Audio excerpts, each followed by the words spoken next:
So I just wanted to give everybody a quick update. I am heading off to the Sabbath worship, and I'm telling you, last night God was on fire. I got to give my testimony, and this is the awesome thing about God, and our testimony, because I had no clue where I was going to begin and how I was going to end. I had a PowerPoint about witnessing, which was really powerful. And Satan really just tried to keep me from preaching it. But I was at the Bewell Outpost camp meeting last night, and at 7 o'clock I went on, and I'll tell you what, it was incredible. It was so incredible. I'm telling you, the people were receptive. And I gave so much of not all of it, but, and then I gave some of the stories about what God has been doing and my encounters. And I had two people come up to me afterwards, a very young couple who were new to the faith. It was so encouraging. They had just gotten baptized. And they were talking about how disappointing it is with their family, trying to get their family on board. And I said, those are the hardest people to preach to. And I told them my story, which just recently happened with my brother, who isn't, I don't think he really believes that prayer can really work with healing people. And he's told me some people aren't going to be healed. Some people, and he really focuses on that. And I feel bad for him, really taking away from what Jesus can do. You gotta walk in it. You gotta claim it. You gotta have that faith. You gotta trust it. And as I'm walking here, I just want to show you, showcase a little bit about what they got going on here. But anyway, so I told them the story of how my brother just called a couple nights ago in the middle of the night. I'm in my RV. I have no reception, and suddenly I get reception, and he was just crying and crying, and it was heartbreaking. He's like, "Sammy's dying. Sammy's dying. Sammy's dying," and I was like, what's going on? That's his dog. It was heartbreaking. It was so, and so all I could do was pray, because I know that Jesus has it. I know that Jesus is there. I know what Jesus can do. So apparently his dog had a seizure and died. And so I prayed. And then, my brother calmed down a little bit. And then he's like, I don't know why he just don't die. Why don't he just die? He's still breathing. And I said, well, how is his breathing? He says, like, he's barely breathing. And I said, well, when they're going through death, this is what happens.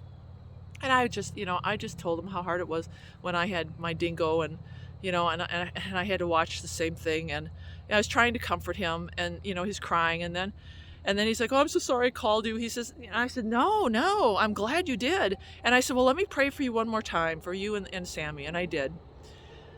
The next morning, he writes me this big, long letter. And he said, Sammy's alive. He said, your prayer saved his life.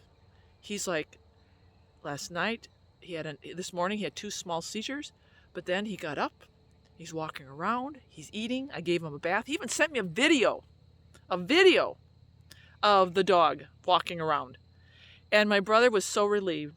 And I knew that the Lord was using that for a purpose. He was using me for a purpose, because, I can only do so much with my family members. I can't convince them that prayer works. I can't convince them that they can be healed. They got to see it with their own eyes. And so the Lord brought that. The Lord had me pray. The Lord gave me reception. And I told this to this couple, and they couldn't believe it. They're like, that's incredible. So, I tell you what, last night it was just, and then I had another encounter with a young man, Javier, watching my channel forever, lives in the country now.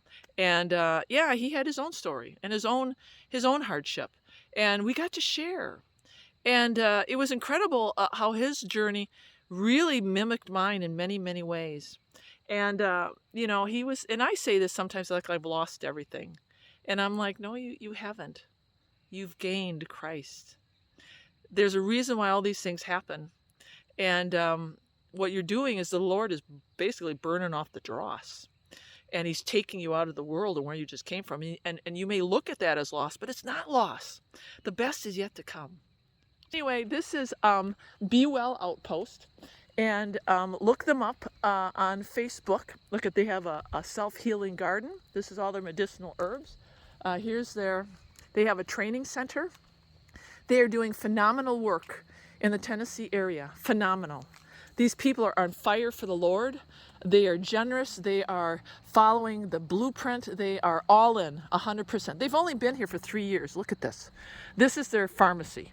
They do great outreach in the community. I'm telling you what, if you want to donate to an outpost, if you want to donate to missionaries who are doing God's work, we are always sending our money into these big churches, right? And we're giving our tithes, and we're come on. These people are just, they're going on hope and prayer and faith. Their resources come directly from God. And it's happening.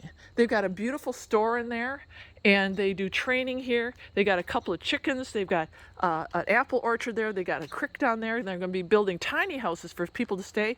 And they would like to buy some land. I said, how much? And like, really, like, how are you going to pay for it? He's like, I don't know. But I'm like, but God is going to make it happen.